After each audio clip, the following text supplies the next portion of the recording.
জুমার দিনে আমরা সকাল সকাল গোসল করবো ইনশাআল্লাহ। আগে আগে মসজিদে যাব, পায়ে হেঁটে মসজিদে যাব এবং ইমামের কাছাকাছি বসার চেষ্টা করব। ইমাম সাহেবের খুতবা মনোযোগ সহকারে শ্রবণ করার চেষ্টা করব এবং খুতবা চলাকালীন কথাবার্তা বলবো না, কাউকে ডিস্টার্ব করবো না। ইমামের সাথে নামাজ শেষ করব। নবী সাল্লাল্লাহু আলাইহি ওয়াসাল্লাম বলেছেন, প্রত্যেক পদক্ষেপের বিনিময়ে 1 বছরের নফল রোজা, 1 বছরের নফল নামাজের নেকি হবে ইনশাআল্লাহ। পারবো ইনশাআল্লাহ। 3 নাম্বার, জুমার দিনে 2টা ওয়াক্ত আছে। কয়টা? 2টা ওয়াক্ত। উলামায়ে কেরামের ইজতিহাদ, হাদিসে আছে একটা সময়, হাদিসে আছে একটা সময়। উলামায়ে কেরামের সালাফের ইজতিহাদ যে এটা দুটো হতে পারে, মানে এই সময়ও হতে পারে, এই সময়ও হতে পারে।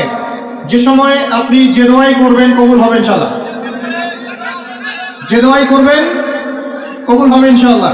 ভাইরা, 2টা ওয়াক্ত হচ্ছে, এক, যখন ইমাম সাহেব খুতবা শুরু করেন এই সময় থেকে নিয়ে নামাজ শেষ হওয়া পর্যন্ত এইটুক সময়ে দোয়া কবুল হবে ইনশাআল্লাহ। আমরা দোয়া কবুল হওয়ার ওয়াক্তগুলো জানি না, তাই দোয়া কবুলের জন্য এখানে ওখানে ধন্না দেই। অথচ জুমার দিনে আল্লাহ পাক আপনার দোয়া কবুল করার জন্য একদম হাজির। জুমার দিন যখন খুতবা শুরু হবে আপনি দোয়া করা শুরু করবেন মনে মনে।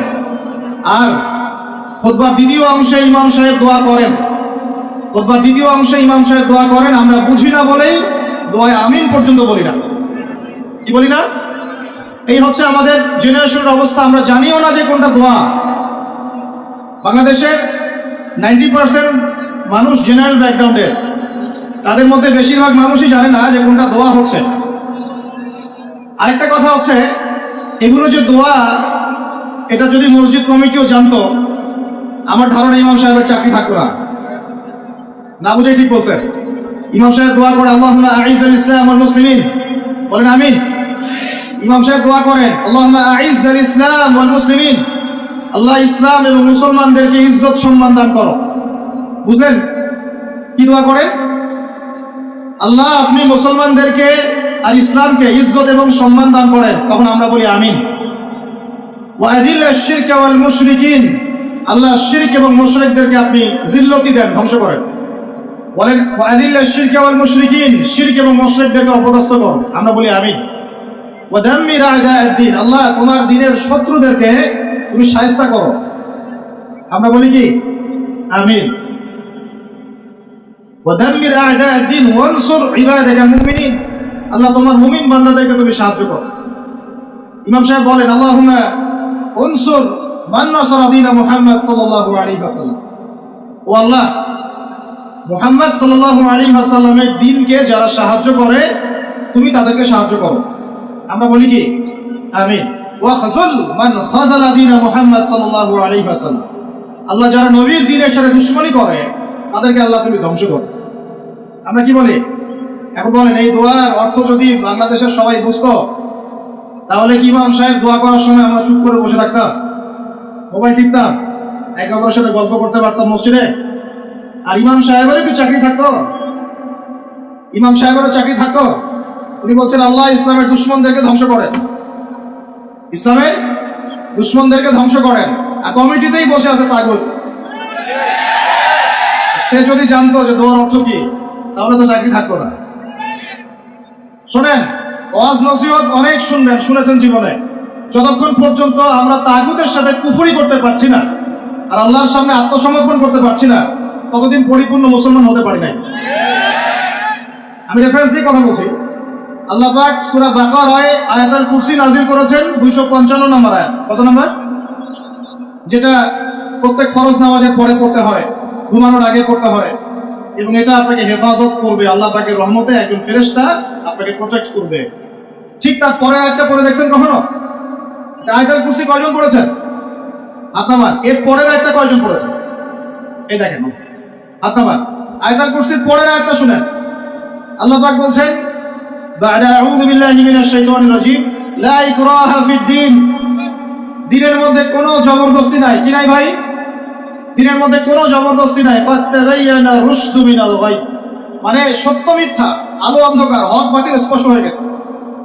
যেটা হেদায়েত আর যেটা গোমরাহি, এটা স্পষ্ট হয়ে গেছে। স্পষ্ট হয় নাই? তারপরে আল্লাহ বলছেন, মান ইয়াকফুর বিত-তাগুতি ওয়া ইউমিন বিল্লাহ ফাকাদ ইসতামসাকা বিল উরওয়াতিল উসকা।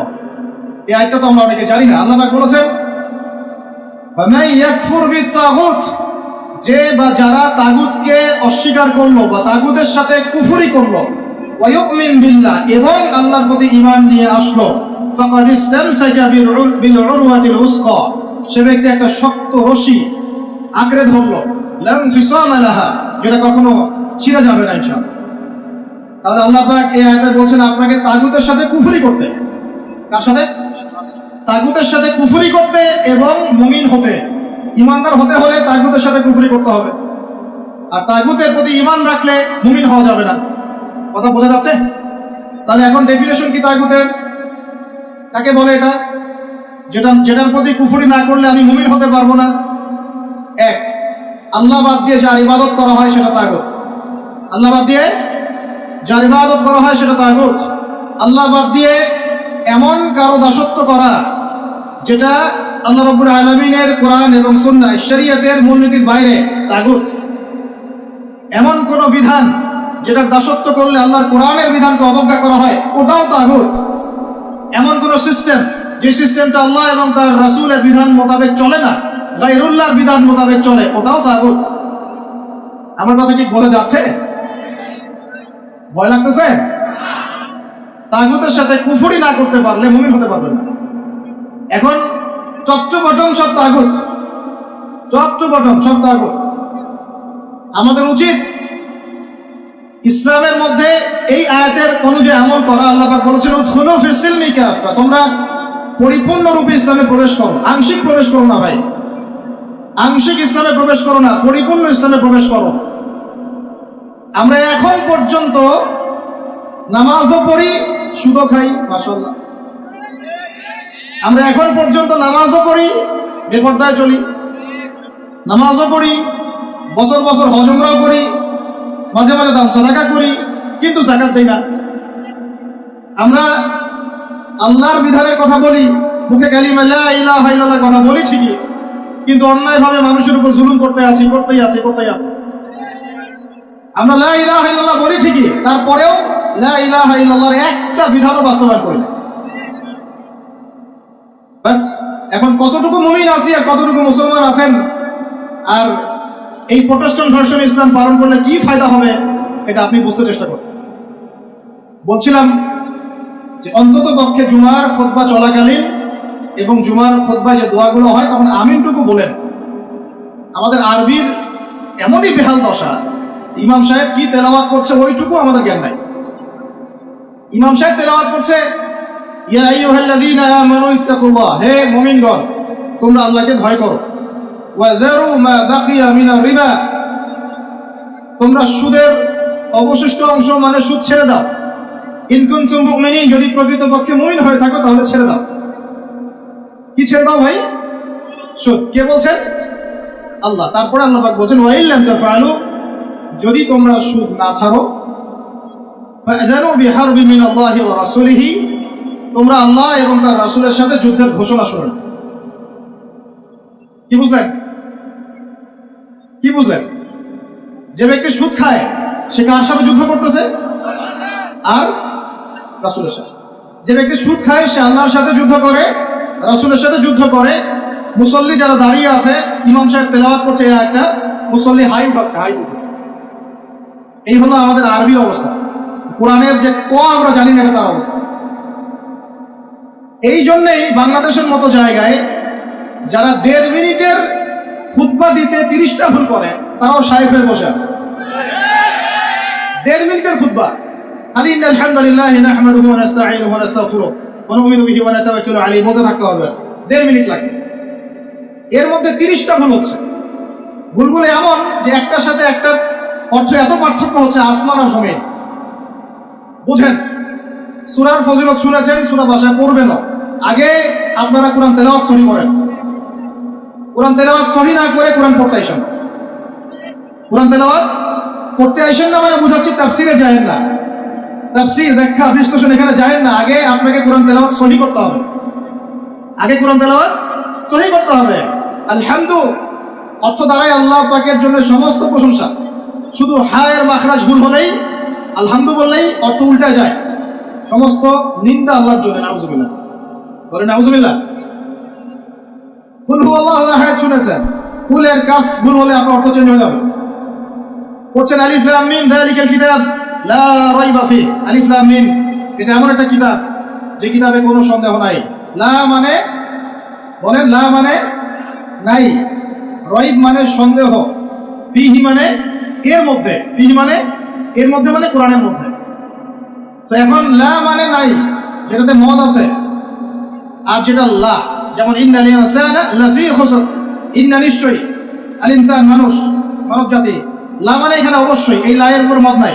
ফি মানে মধ্যে, খুসর মানে ক্ষতি। নিশ্চয়ই মানুষ অবশ্যই ক্ষতির মধ্যে আছে। এক লা এর অর্থ না, আরেক লা এর অর্থ অবশ্যই হ্যাঁ। বুঝতে পারতেছি ভাই? এক লা এর অর্থ বলেন না, আরেক লা এর অর্থ অবশ্যই হ্যাঁ। এখন আপনি যদি পড়েন যালিকাল কিতাব লা রাইবা ফিহ, কি অর্থ দাঁড়ায়? আপনি অর্থ করেন দেখি কি অর্থ দাঁড়ায়? এইটা এমন একটা বই, নাউজুবিল্লাহ, যে বইয়ের মধ্যে অবশ্যই আস্তাগফিরুল্লাহ, কি হলো এটা? কুফর, ঈমান থেকে কুফর। কুল ইয়া আইয়ুহাল কাফিরুন, বলো হে কাফের সম্প্রদায়, লা আ'বুদু মা তা'বুদুন, আমি তার ইবাদত করি না যার ইবাদত তোমরা করো। লা আ'বুদু, এখানে মত আছে, লা আ'বুদু, আমি ইবাদত করি না, মা তা'বুদুন, যার ইবাদত তোমরা করো। এটা ঈমান কি না? ঠিক আছে তেলাওয়াত। এখন যদি লাম চেঞ্জ করে দেন, যদি বলেন যে লা আ'বুদু মা তা'বুদুন, কি অর্থ হবে? মানুষ তো বোঝেই না যে তাসাআলুনা বিহি ওয়াল আরহাম বলছে, তাসআলুনা বিহি ওয়াল আরহামের অর্থ কি পার্থক্য? বিসমিল্লাহির রহমানির রহিম বলছে কি? বিসমিল্লাহির রহমানির রহিম। আমার কথাগুলো মন দিয়ে শুনেন। ইসলাম কায়েম করতে পারবেন না যতদিন আপনি কোরআনওয়ালা হচ্ছেন না। কথা বুঝতে পারেন নাই? ইসলাম কায়েম করতে পারবেন না যতদিন কোরআনওয়ালা হচ্ছেন না। আর কোরআনওয়ালা, হাদিসওয়ালা, সুন্নতওয়ালা ততদিন হতে পারবেন না যতদিন বিশুদ্ধ করে তেলাওয়াত করা শিখছেন। আমাকে একজন সাহাবী দেখাবেন, একজন সাহাবী যিনি কোরআন তেলাওয়াত করতে পারতেন না। আছে? আছে? এমন একজন তাবেঈ দেখান যিনি কোরআন তেলাওয়াত করতে পারতেন না। এমন একজন তাবেঈ দেখান যিনি কোরআন তেলাওয়াত করতে পারতেন না। আমি আপনাকে বাংলাদেশের কয়েক কোটি মানুষ দেখাতে পারবো ইনশাআল্লাহ, যদি আমাকে অথরিটি দেওয়া হয়, যারা কোরআনের আলিফও জানে না, বাও জানে। এখন আপনি এই জেনারেশনটাকে দিয়ে কি দিন কায়েম করতে চাচ্ছেন বাংলাদেশে? পারবেন? মনে হচ্ছে পারবেন যদি এদেরকে প্রশিক্ষিত করতে পারে। প্রশিক্ষণটা হবে কিসের প্রশিক্ষণ? আগে ইলমের, তাজকিয়ার, ঈমানের, তারপরে দাওয়াতের, তারপর জিহাদের। কথা বলা যায়? আগে ইলমের, আমলের, তাজকিয়ার, দাওয়াতের, জামাআর, ইমারার, তারপরে জিহাদের, এরপরে কামাতে দেব। আমি আস্তে আস্তে পয়েন্টে আসবো। আমার কথাগুলো মনে হয় আপনারা বুঝতে পারছেন না। বুঝতে পারছেন কি? আমি বুঝাতে চাচ্ছিলাম তেলাওয়াতে এইভাবে ভুল হয়। আর মানুষ এখন এইসব এই প্রাইমারি লেভেলের যোগ্যতা অর্জন না করেই মানুষ দিনের পথে নিজেকে দায়ী হিসেবে পরিচয় দেওয়া শুরু করছে। না, খুবই দুঃখজনক। এটা খুবই দুঃখজনক, অবমাননাকর এবং উম্মার জন্য ভয়ঙ্কর ক্ষতিকর। আর আমরা সাধারণ মানুষ অনেক সময় না বুঝে এ ধরনের মানুষকে অনেক উঁচু মর্যাদা দেওয়ার চেষ্টা করছি, না বুঝে। এটা ঠিক হচ্ছে না, কারণ উপকার করতে গিয়ে ক্ষতি হয়ে যেতে পারে বেশি। জুমার দিনে দোয়াগুলো শিখেন, আরবিটুকু শিখেন, কোরআনের তাজবিদ সহকারে তেলাওয়াতটুকু শিখেন। কারা কারা তাজবিদ সহ তেলাওয়াত করতে পারেন হাত তোলেন দেখি ভাই। আচ্ছা, এখন হাত নামান। আমাকে এখন বলেন, আপনারা কারা কারা যদি আগামীকাল সকালে কোরআনের জন্য জীবন দেওয়ার প্রশ্ন ওঠে, কারা কারা দিবেন?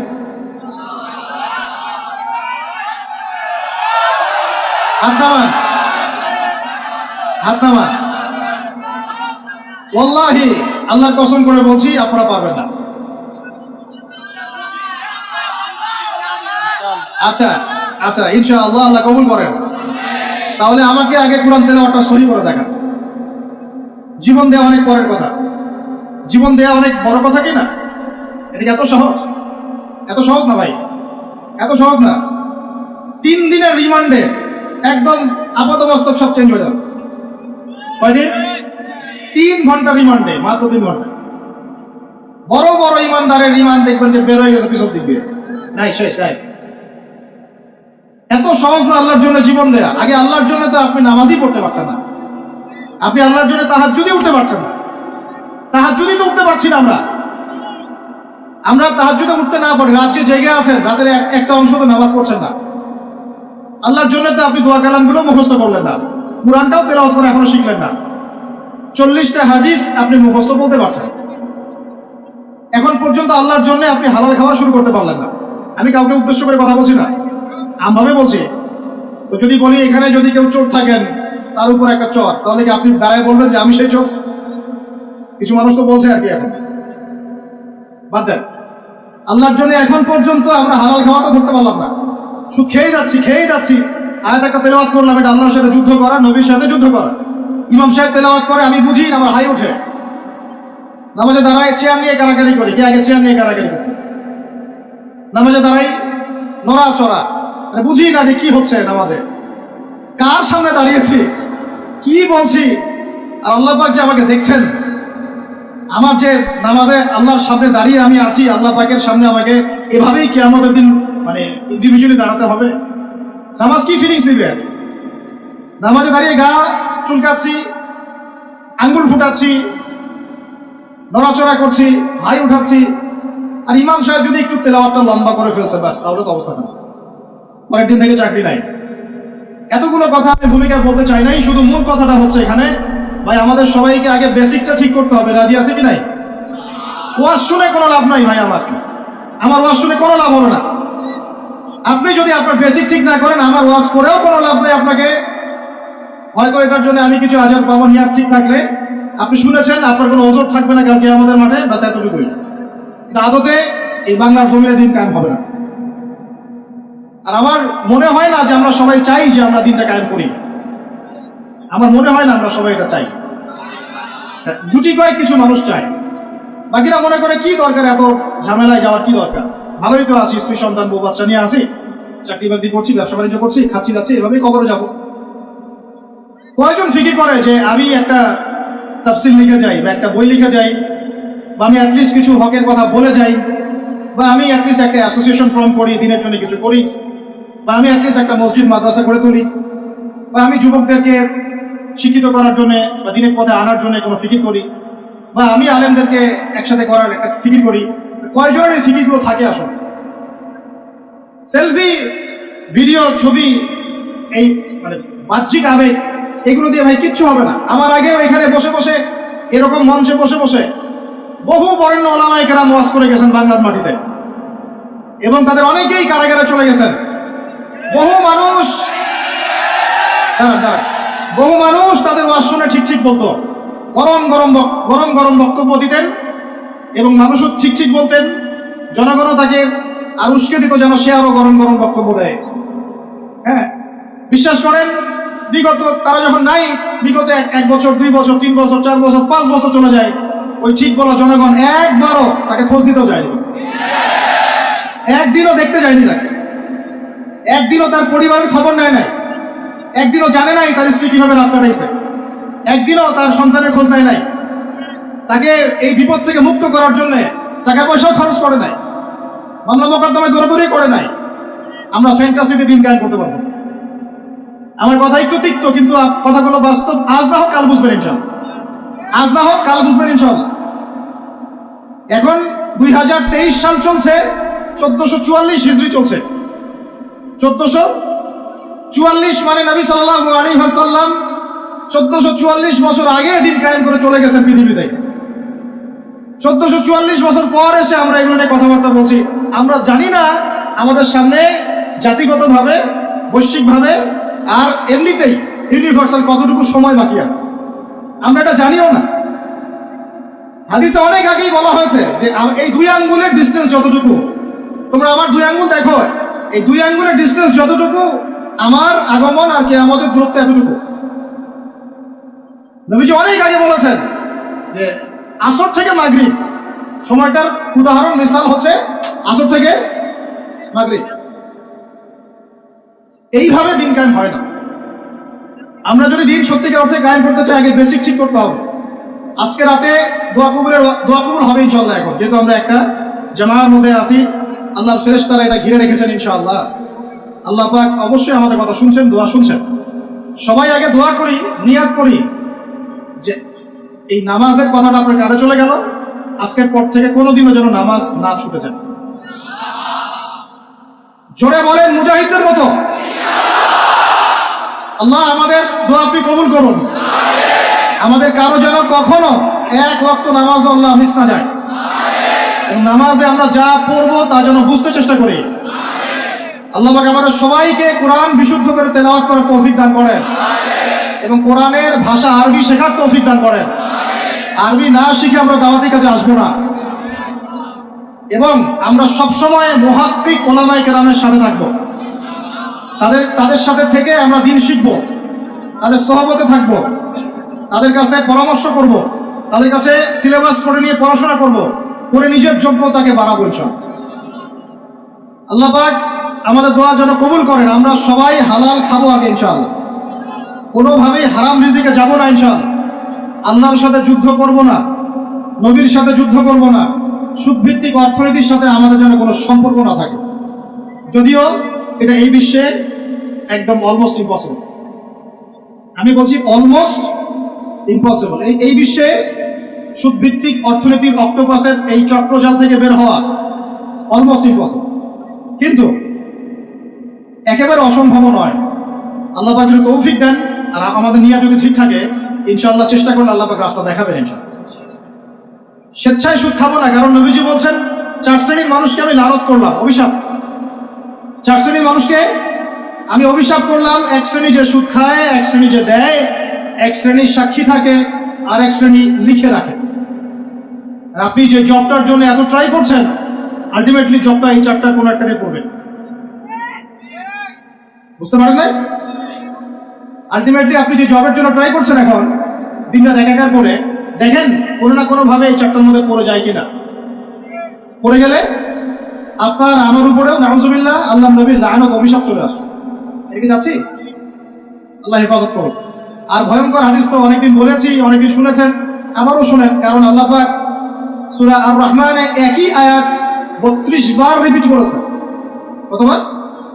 ফাবিআই আলাই রাব্বিকুমা তুকাযিবান। একটা আয়াত এতবার বলার কি দরকার ছিল? আল্লাহ পাক কি কোরআনের শব্দের অপচয় করেন? কোরআনে কি একটা শব্দের অপচয় আছে?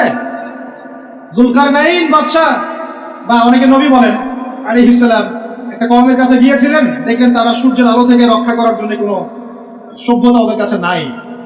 ওই পুরো সভ্যতার বর্ণনা আল্লাহ পাক একটা শব্দের মতো দিয়েছেন, কাযালিকা। কাযালিক তারা এমনই ছিল, কাযালিক তারা এমনই ছিল, তার শেষ। ওইটারই তাফসীর করেছেন কত বলেন উলামায়ে কেরাম। তাহলে সেই কোরআনে আল্লাহ পাক একই আয়াত এতবার রিপিট করলেন কেন? আল্লাহ পাক আমাদেরকে তার নিয়ামতগুলো চোখে আঙ্গুল দিয়ে দেখাই দিচ্ছেন, আর কোন কোন নিয়ামত তোমরা অস্বীকার করতে চাও। ওই জন্য আবারও বলছি, সুদের কথা আগেও বলেছি, আবারও বলছি, হাদিসটা আবারও শোনেন।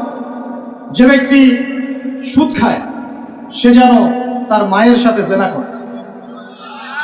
যে ব্যক্তি সুদ খায় সে যেন তার মাকে বিয়ে করলো। আল্লাহর কসম করে বলছি। আর এই কথাগুলো বলার পিছনে আমার আল্লাহর সন্তুষ্টি ছাড়া কোনো স্বার্থ নাই। আল্লাহর কসম যে আমরা বাংলার জমিনে এই বিশ্বের চন্দ্রে দ্বারা নিয়ন্ত্রিত এই অর্থ ব্যবস্থার মধ্যে ঢুকে পড়ে আমরা প্রত্যেকটা মুসলিম কান্ট্রি, শুধু বাংলাদেশে না, প্রতিটা মুসলিম কান্ট্রিতেই এখন সুদভিত্তিক অর্থনীতি চলছে। এবং আল্লাহর কসম করে বলছে আমরা মুসলমান হয়েও এখনো নিজেদের মায়ের সাথে জেনা করছি না। 7টা বিয়ে জায়েজ না জায়েজ এটা নিয়ে আপনারা প্রশ্ন করেন, কারণ হচ্ছে ভাইরাল ইস্যু, মজা লাগে, উত্তর আপনিও জানেন। কিন্তু সুদ দিয়ে যে মায়ের সাথে জেনা করতেছেন এই প্রশ্ন করেন না কেন? হ্যাঁ, বিয়ে শাদী নিয়ে প্রশ্ন করেন, দিন কায়েম নিয়ে প্রশ্ন করেন না কেন? শীতের দিনে বিয়ে করতে মজা লাগে না লাগে এইসব আলোচনা হয়, আল্লাহর জমিনের দাওয়াত জিহাদ নিয়ে কথা বলেন না কেন?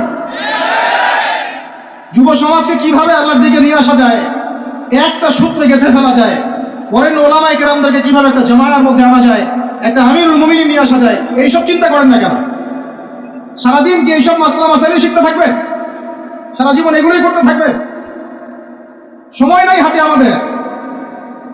এই জায়গাগুলো কে পূরণ করবে? এই জায়গাগুলো তো খালি হয়ে যাচ্ছে দিন দিন, কে পূরণ করবে? অনলাইনে বসে বসে পোস্ট লেখা সহজ, সমালোচনা করা সহজ, একটা কমেন্ট করা সহজ, লাইক শেয়ার দেওয়া সহজ। এই চেয়ারগুলো আপনি এসে পূরণ করেন, আসেন। এই চেয়ারগুলো উম্মার নেতৃত্ব প্রদানকারী জায়গাগুলো আপনারা পূরণ করেন, আসেন। পড়াশোনা করেন, সাহসী হন, সবরের পরিচয় দেন, মুজাহাদা করেন, প্রশিক্ষিত হন, হয়ে আসেন, কথা বলেন, জামায়া গড়ে তোলেন, উম্মাকে নেতৃত্ব দেন, আসেন। এই জায়গাগুলো কাদের জন্য ছেড়ে দিচ্ছেন আপনারা? এই উম্মার দায়িত্ব আবু তো আদনানের নয়, এই উম্মতের দায়িত্ব আব্দুল মালিক সাহেবের নয়, এই উম্মতের দায়িত্ব এই মুস্তাকুর নবী হুজুর, ওসামা ভাই, আহমদুল্লাহ হোসেন, এই ইন্ডিভিজুয়াল মানুষদের নয়। একজন ব্যক্তির উপরে, কয়েকজন ব্যক্তির উপরে আপনি দায়িত্ব চাপাই দিতে পারবেন না। উম্মার প্রত্যেকটা ব্যক্তির দায়িত্ব আছে এই উম্মাকে বিজয়ী করার জন্য। আর আপনি চিন্তা করেন, আয়নার সামনে দাঁড়ান, আয়নার সামনে দাঁড়াই চিন্তা করেন না যে সারাটা জীবনে 30-32 বছর বয়স হয়ে গেল, 40-50 হয়ে গেল, এই উম্মা আপনার কাছ থেকে কি পেয়েছে এখন পর্যন্ত? এই উম্মা আপনার কাছে কি পেয়েছে? কয়টা বই পেয়েছে, কয়টা লেকচার পেয়েছে, কয়টা অ্যাসোসিয়েশন পেয়েছে, কয়টা ইকোনমিক প্রজেক্ট পেয়েছে, কয়টা জামায়া, কয়টা ইমারা, কয়টা দাওয়া, কয়টা মসজিদ, কয়টা মাদ্রাসা, কি পেয়েছে উম্মা আপনার কাছে? আমি আপনার কলবে আঘাত করতেই আসছি, আমার কথায় আপনি আঘাত পাবেন আমি জানি। এই আঘাতটা আপনাকে আল্লাহর পথে নিয়ে আসবে ইনশাআল্লাহ। এই আঘাতটা ইনশাআল্লাহ আমাদের এই তরুণ ভাইদেরকে আল্লাহর পথে নিয়ে আসবে ইনশাআল্লাহ। সাহসী মানুষদের মতো বলেন ইনশাআল্লাহ। এই আওয়াজগুলা ইনশাআল্লাহ আমাদেরকে আল্লাহর পথে নিয়ে আসবে ইনশাআল্লাহ। প্রত্যেক ঘরে ঘরে একজন করে হাফেজ তৈরি করেন, প্রত্যেক ঘরে ঘরে একজন দিনদার মেয়েকে বিয়ে করেন, প্রত্যেক ঘরে ঘরে যে বাচ্চাগুলো হবে এই বাচ্চাগুলোকে ইসলামী শিক্ষা শিক্ষিত করেন, প্রত্যেক ঘরে ঘরে অন্তত একটা করে আলেম তৈরি করেন। একটা আইয়ুবে দেন আমাদেরকে, একটা খালিদ বিন ওয়ালিদ দেন, একজন আপনি আমাকে ওমর ইবনে খাত্তাব দেন, একজন মুসআব বিন উমাইর দেন, একজন খুবাইব দেন, একজন মুসআব বিন উমাইর দেন। তাদের নাম বলবো, একজন তারিক বিন জিয়াদ দেন, একজন বিন কাসিম দেন। একটা সন্তান দেন আমাদের, একটা সন্তান মানুষ করেন, একটা 10টা-20টা বাচ্চা নিচ্ছি, একটাও মানুষ হয় না।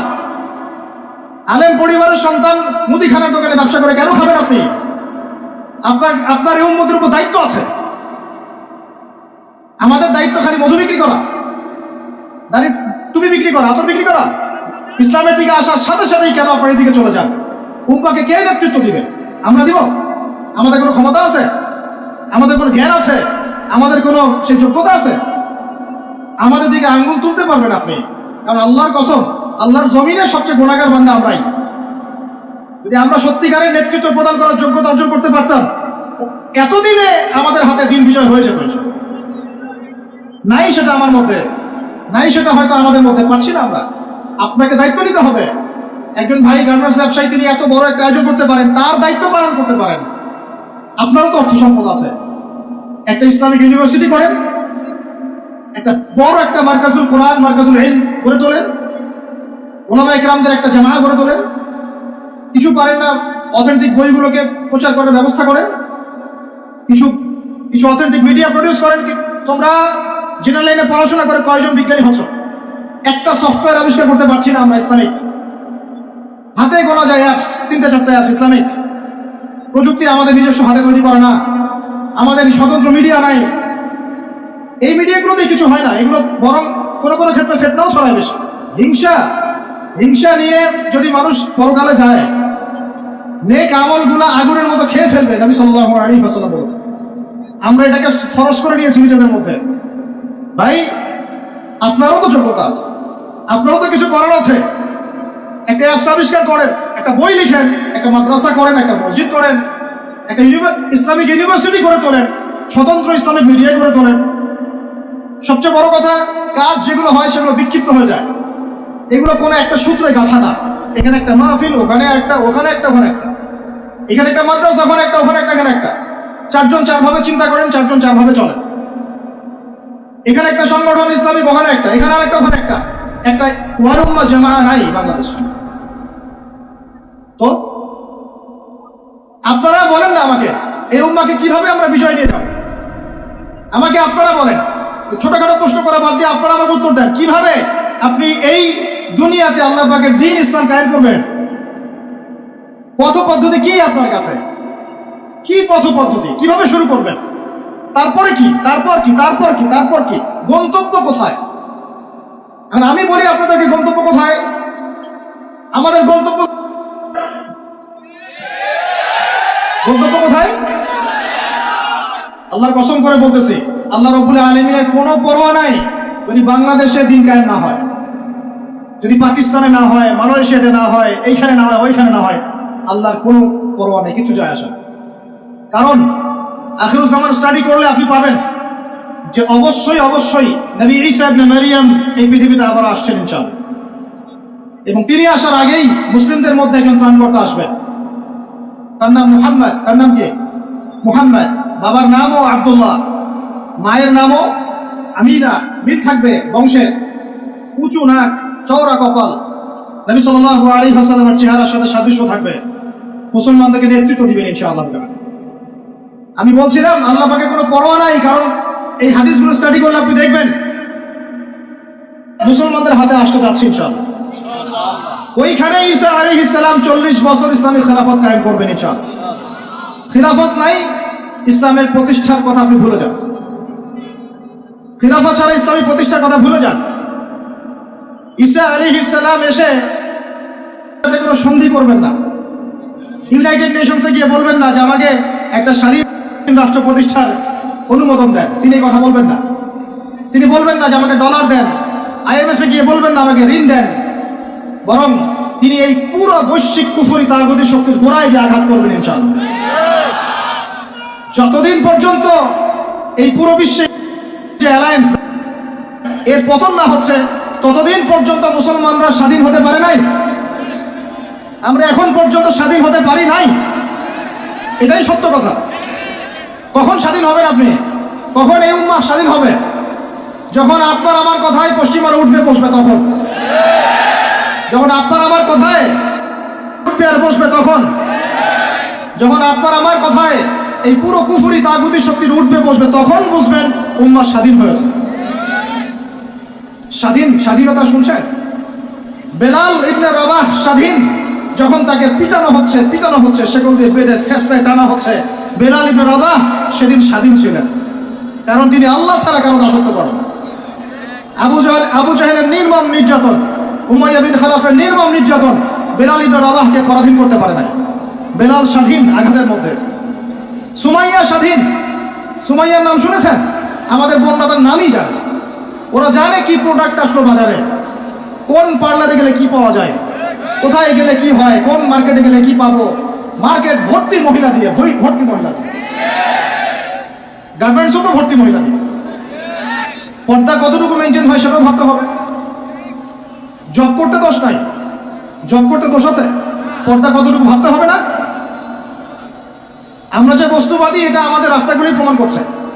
আমরা আমাদের বাড়ি ঘরগুলো চকচকা করছি, আর সরকারের রাস্তাগুলো ভেঙে ফেলতেছে।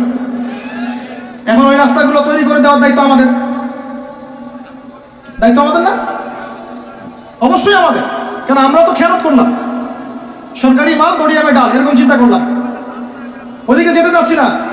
বোনরা শোনেন, ভাইরাও শোনেন, সুমাইয়া স্বাধীন। কখন স্বাধীন? যখন আবু জেহেল তাকে বলছে যে তুই এই জন্যই ইসলাম কবুল করেছিস যে মুহাম্মাদের সৌন্দর্য দেখে তুই তার প্রেমে পড়েছিস। নাউজুবিল্লাহ সাল্লাল্লাহু আলাইহি ওয়াসাল্লাম কি বলেছে বলেন? তুই মুহাম্মাদের সৌন্দর্য দেখেই মনে হয় তার প্রেমে পড়েছিস। নাউজুবিল্লাহ, আস্তাগফিরুল্লাহ। সুমাইয়া রাদিয়াল্লাহু আনহা তখন বাধা, হাত পা বের করার কোনো অপশন নাই, বাধা আছে। এক জটলা থুতু মুখে একত্রিত করে আবু জেহেলের মুখের উপর থু করে থুতু দিয়ে দিয়েছে। সুমাইয়াও থুতু দিয়েছিল আবু জেহেলের মুখে। এবার আবু জেহেল কি করেছে শুনেন। আবু জেহেল তার কাছে একটা বর্ষা ছিল, বর্ষা চেনা যায়, বর্ষা সামনের অংশ চোখা, এটা দিয়ে সুমাইয়া রাদিয়াল্লাহু আনহার লজ্জাস্থানে আঘাত করে তাকে শহীদ করে দিয়েছে। ব্যথা অনুভব করলেন না? আমি জানি করেন নাই, কারণ সুমাইয়া আপনার কেউ না, সুমাইয়া আপনার কেউ না, সুমাইয়া আমার বোন না, সুমাইয়া আমার স্ত্রী না, সুমাইয়া আমার মা না, সুমাইয়া আমার খালা ফুফু চাচি মেয়ে কেউ না। এই কারণে আমাদের আঘাত লাগে না। যদি আমাদের এই দেহটা যে অবশ, আমাদের উম্মার যে দেহটা যে অবশ, এটা তো বোঝা যায় চলমান বিশ্ব রাজনীতি দেখলেই। বিশ্বের যে কোনো জায়গায় মুসলিমরা আঘাত পাচ্ছে, মার খাচ্ছে, নির্যাতিত হচ্ছে। দোয়াও তো মুখ দিয়ে বেরো হয় না, তাদের স্মরণে একদিন কেউ রোজা রেখে একটু দোয়াও করে না, নামাজে একটু দোয়াও করে না, দুইটা কথাও বলে না, কোনো মানববন্ধন নাই, কোনো প্রতিবাদও নাই, কিছুই না। মানে পুরো দেহটাই প্যারালাইজড, শেষ, অবশ অনুভূতি। আর প্রত্যেকটা বর্ডার এক একটা অনিকেট প্রান্তর, যেখানে অনুভূতিগুলোর ব্যবচ্ছেদ করা হয়েছে, ফিলিংসগুলোকে ব্যবচ্ছেদ করে ফেলে দেওয়া হয়েছে, ফিলিংস নাই। সুমাইয়ার কথা শুনে আমাদের লাগলো না, কারণ সুমাইয়া আমার মেয়ে না, আমার মেয়ে আয়েশা তো আর না, আমার মেয়ে মারিয়াম তো আর না, আমার ছেলে ওমর উসমান তো আর না। সুমাইয়া তখন স্বাধীন, যখন তাকে বর্ষায় শহীদ করা হলো, সে স্বাধীন, জান্নাতে চলে গেল। জুলাইবিস একজন সাহাবী ছিলেন, ছোটখাটো মানুষ, ইসলাম কবুল করে আসছেন। খায়বার যুদ্ধের দিন নবী সাল্লাল্লাহু আলাইহি ওয়াসাল্লাম তার হাতে তাকে তলোয়ার দিয়েছেন এবং তাকে যুদ্ধে মানে অগ্রগামী যে সৈনিকরা থাকে প্রথম কাতারের দিকে, সেখানে থাকার মানে চান্স দিয়েছেন। তাকে মানুষ বিয়ে করতে চাইতো না, কারণ তার চেহারা সুরত খুব একটা ভালো লাগে না, বংশ নিচু, মানুষের একটা থাকে না প্রেস্টিজ ইস্যু। তার মনে কষ্ট। নবী সাল্লাল্লাহু আলাইহি ওয়াসাল্লাম একদিন প্রস্তাব পাঠালেন, তাকে চিঠি দিয়ে, যে তুমি এই চিঠিটা নিয়ে অমুক গোত্রে যাও, গিয়ে বলো যে আমি বলেছি তোমাকে যেন মেয়ে দেয়। তখন তারপরেও মেয়ে দিতে যাচ্ছে না, কিন্তু সেই মেয়ে শুনেছে যে আল্লাহর নবী সুপারিশ করেছে, আমার যৌবনের উপর ধিক্কার যদি আমি এই সুপারিশ না রাখি। তিনি বললেন জুলাইবিস যেমনই হোক চেহারা, আমি তাকে বিয়ে করতে রাজি আছি। তিনি বিয়ে করলেন, সংসার হলো, শুরু হলো। এই সাহাবী খায়বার যুদ্ধে শহীদ হলেন। নবী সাল্লাল্লাহু আলাইহি ওয়াসাল্লাম তার চারপাশে দেখলেন, তার চারপাশে 12 জন ইহুদির লাশ পড়ে আছে। কয়জন? একাই 12 জনকে হত্যা করেছে এই সাহাবী। সুবহানাল্লাহ। আল্লাহর নবী তাকে নিজের হাতে কোলে নিয়েছেন, কোলে মানে তার দেহটা এরকম ছিল আর কি, খুব লম্বা চড়া না, নিজের হাতে কোলে নেওয়ার মতো নিয়ে নিজ হাতে তিনি তাকে দাফন করলেন। আর বললেন যে আমার এই সাহাবীর জন্যে হুরে নেঈনরা তাদের দরজা খুলে দিয়েছেন। তিনি তখন স্বাধীন। ওমর ইবনে খাত্তাব তখন স্বাধীন। কখন স্বাধীন?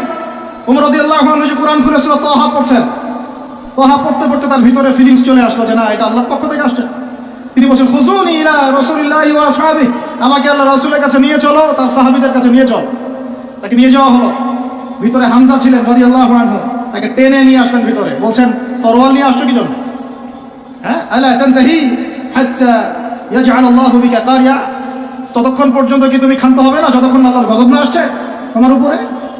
ওমর ইবনে খাত্তাব বলছেন ইয়া রাসূলুল্লাহ, হে আল্লাহর রাসূল, জিতুকা উমিনু বিল্লাহি ওয়া রাসূলিহি, আমি আপনার কাছে এসেছি আল্লাহ এবং আপনার প্রতি ঈমানদার হয়ে এসেছি। ওয়া বিমা জিতা বিহি মিন ইনদিল্লাহ, এবং আপনি আল্লাহর পক্ষ থেকে যা নিয়ে এসেছেন এই কোরআনের প্রতি ঈমানদার হয়েই আমি আপনার কাছে এসেছি। আশহাদু আল লা ইলাহা ইল্লাল্লাহ ওয়া আশহাদু আন্না মুহাম্মাদান আবদুহু ওয়া রাসূলুহু। কালিমা পড়লেন, মুসলিম হলেন, স্বাধীন হলেন। আগে পরাধীন ছিল। বুঝতে পারছেন না কথা?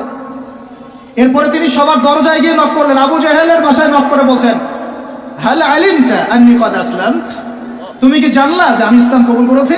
আবু জাহেল, তুমি কি জানলা, শুনলা যে আমি ইসলাম কবুল করেছি? আরেকজনের বাসায় যান, উমাইয়া বিন খালাফ, হাল আলিমতা আন্নী কদ আসলাম, তুমি কি জানলা আমি ইসলাম কবুল করেছি? ওয়াত্তাবা'তু মুহাম্মদ সাল্লাল্লাহু আলাইহি ওয়াসাল্লাম, আমি আল্লাহর রাসূলের ইত্তেবা করেছি। এরপর কুরাইশদের এই কাবার সামনে গিয়ে বলছেন ইয়া মা'শারাল কুরাইশ, হে কুরাইশ তোমরা শুনো, ই'লামু আন্নী কদ আসলামত, তোমরা জেনে রাখো যে আমি ইসলাম কবুল করেছি। ওয়া শাহিদতু আল্লা ইলাহা ইল্লাল্লাহ ওয়া আন্না মুহাম্মাদান আবদুহু ওয়া রাসূলুহু। এবার কুরাইশরা গিয়ে তার উপর আক্রমণ শুরু করলো। 40 জন 50 জন গিয়ে তাকে জাপটে ধরতেছে, তিনি একাই লড়তেছেন সবার সাথে। একজন এসে পরামর্শ দিচ্ছেন, ওই যে আপনারা যারা হিকমতের দোহাই দিয়ে কাপুরুষতাকে আড়াল করতে চান, তারা শুনেন ওয়াজটা ভালো করে। যারা হিকমতের দোহাই পেরে কাপুরুষতাকে আড়াল করতে চান তারা শুনেন। উনি এসে বলেছেন যে আফালা কুনতা কাতান্ত, তুমি কি ইসলাম কবুলের এই বিষয়টাকে গোপন রাখতে পারতা না? কি দরকার ছিল এভাবে প্রকাশ্যে বলার? কি দরকার ছিল এভাবে কাফেরদের সাথে একটা দ্বন্দ্বে জড়ানোর? শোনেন তারপরে তিনি কি বলছেন। তিনি বলছেন যে ওয়াল্লাহি, আল্লাহর কসম করে বলছি, লা উফাররিকান্না বাইনাল হাক্কি ওয়াল বাতিল কামা ফাররাকাল্লাহু বাইনাল লাইলি ওয়ান নাহার। আল্লাহু আকবার। তিনি বলছেন আল্লাহর কসম করে বলছি, আমি রাত এবং দিন আল্লাহ পাক যেভাবে আলাদা করে দেন এইরকম করে আমি সত্য আর মিথ্যা আলাদা করে দেব ইনশাআল্লাহ। আল্লাহু আকবার। এরপরে তার নাম হয়েছে আল ফারুক। কি নাম হয়েছে?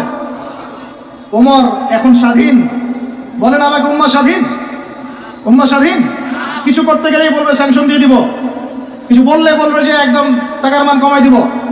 আরও কিছু যদি বলতে চায় আমাদের প্রশাসন গভর্নমেন্ট, তারা যদি আরও বড় পদক্ষেপ নিতে চায়, প্রশাসন গভর্নমেন্ট যদি বলতে চায়, বলতে পারে বা বলে ওই ইউনাইটেড নেশনসে গিয়ে যে আমরা আমাদের দেশ থেকে আমাদের সেনাবাহিনী পাঠাবো, আমাদের পক্ষে, আমাদের মুসলিমদের পক্ষে যুদ্ধ করবে, এই কথা যদি বলতে পারে বা বলে, দেখবেন তাদের সমস্ত শক্তি দিয়ে বাংলাদেশকে আক্রমণ করে ফেলছে। আর আপনি আমাকে বলেন আমরা স্বাধীন, উম্মাহ স্বাধীন? ওই তাগুতি শক্তির, বিশ্ব কুফরি শক্তির পরাজয় না হওয়া পর্যন্ত মুসলমান স্বাধীন না। আর ঈসা ইবনে মারিয়াম এই গাল গল্প করতে আসবেন না, তিনি মানুষকে খালি সুরসুরি মার্কা ওয়াজ করতে আসবেন না, তিনি আসবেন ওই গোড়ায় আঘাত করতে ইনশাআল্লাহ। আল মাহদি মানুষকে সুরসুরি মার্কা ওয়াজ করবেন না, খালি ফজিলত আর ফজিলত, এভাবে নয়। তিনি আসবেন দাওয়াতের মিশন নিয়ে, উম্মাহকে ঐক্যবদ্ধ করবেন, কুফারদের সাথে মুসলমানদের একদম হবে, তারপরে এদের একটা একটা করে খুঁজে বের করে ইনশাআল্লাহ। আল্লাহর কসম করে বলতেছি, আমাদের একটা মুসলিম ভাইয়ের রক্ত বৃথা যাবে না, একজন শিশুর রক্ত বৃথা যাবে না ইনশাআল্লাহ। একজন বোনের ইজ্জতের মূল্য ওদেরকে দিতে হবে ইনশাআল্লাহ। 1914 সাল থেকে 2023 পর্যন্ত প্রায় 3.5 লক্ষ মানুষকে হয়েছে, এর হিসেব আমরা দিবে ইনশাআল্লাহ, এর হিসেব আমরা নিব ইনশাআল্লাহ, আমরা ছাড়বো না ইনশাআল্লাহ। আর মনে রাখেন, আমাদের এখানে কি হবে তারপরও আল্লাহ পাক করবেন না। আল্লাহ পাক জানেন কোন জায়গা থেকে দিন কায়েম করতে হবে। ঈসা ইবনে মারিয়াম 40 বছর ওই তখ্ত থেকে, ওই সিংহাসন থেকে পুরো বিশ্বটাকে শাসন করবে ইনশাআল্লাহ। আপনারা আঞ্চলিক রাজনীতি নিয়ে পড়ে আছেন থাকেন, আমি বিশ্ব রাজনীতি নিয়ে কথা বলছি। আঞ্চলিক পলিটিক্স নিয়ে আমার কোনো আগ্রহ নাই, কারণ আমি জানি এই পুরো সাবকন্টিনেন্ট শাসন করবে ঈসা আলাইহিস সালাম। যদি আমরা তার পক্ষের লোক হয়ে যাই, তাহলে আমরা ইজ্জত সম্মান পাবো ইনশাআল্লাহ। আর যদি আমরা তার বিপক্ষে চলে যাই, দেখবেন জিল্লতি আর জিল্লতি নেমে আসবে, আল্লাহ মাফ করুন। এখন শুনেন, ইবনুল খাত্তাব স্বাধীন এইখানে, হামজা রাদিয়াল্লাহু আনহু স্বীকার করে আসছেন। যুব ভাই আপনি শুনেন, এই যে ওমরের কথা বললাম, এরকম একটা ছেলে আমাকে দিতে পারবেন ঘর থেকে, প্রত্যেকটা ঘর থেকে পারবেন? সাহস আছে খালি বলবে যে আমি রাত দিন যেমন আল্লাহ আলাদা করে দেন, আমি সত্য মিথ্যা আলাদা করে দেবো, পারবে? তোমরা টিকটক চালাচ্ছ, তোমরা টিকটক চালাচ্ছ, পাবজি খেলতেছো, ফ্রি ফায়ার খেলতেছো, মেয়ে নিয়ে পড়ে আসো, তোমরা কিভাবে উম্মাহকে নেতৃত্ব দিবা? নামাজ পড়তেছো না, সাপ্তাহিক সওয়াব তো রাখো না মনে হয়, আল্লাহ ভালো জানেন। দান সাদাকা কতটুকু করো আল্লাহ ভালো জানেন। কোরআন তেলাওয়াত করতে শিখতেছো না, কোনো আলেমের সোহবতে যাও না। ইউটিউব, অনলাইন, ফেসবুক, ব্যাস, that's all. YouTube, online, Facebook হচ্ছে একটা ফিতনার জগৎ। আপনি বলতে পারেন যে আমার লেকচারও তো যায়, অনেক বড় বড় আলেমদের লেকচারও যায়, সব মেনে নিয়েই বলছি এটা ফিতনার জগৎ। সব মেনে নিলাম, আপনার কথা মেনে নিয়েই বলতেছি ফিতনার জগৎ। কারণ এর কন্ট্রোলও কুফর শক্তির হাতে, এর কন্ট্রোলও তাগুতি শক্তির হাতে। আপনি এটা নিয়ন্ত্রণ করেন না, এই প্রযুক্তি আপনি তৈরি করেন না। আমরা আলাদা করে কোনো মুসলিম কমিউনিটি, সোসাইটিও বিল্ড আপ করতে পারিনি অনলাইনে, পেরেছি? আমাদের কোনো স্বতন্ত্র সামাজিক যোগাযোগ মাধ্যম আছে? বলেন। উমর ইবনে খাত্তাবের মতো একজন স্বাধীন মানুষ দেন। হামজা রাদিয়াল্লাহু আনহু স্বাধীন কখন? আবু জাহেল আল্লাহর নবীকে একটা আঘাত করেছে, বলেন নাউজুবিল্লাহ, সাল্লাল্লাহু আলাইহি ওয়াসাল্লাম। আপনারা তো জানেন তার পিঠের মধ্যে উঠে নাড়ি ভুড়ি দেওয়া হয়েছে, চাপানো হয়েছে। তো এই দৃশ্য একজন দাসী দেখেছে, হামজা রাদিয়াল্লাহু আনহু স্বীকার করে আসছেন, তাকে বলছে তোমার ভাতিজাকে এইরকম আঘাত করেছে আবু জাহেল। আবু জাহেলের নাম কিন্তু আবু জাহেল না, আবু জাহেলের নাম আবুল হাকাম। সেও কিন্তু আল্লাহকে বিশ্বাস করতো।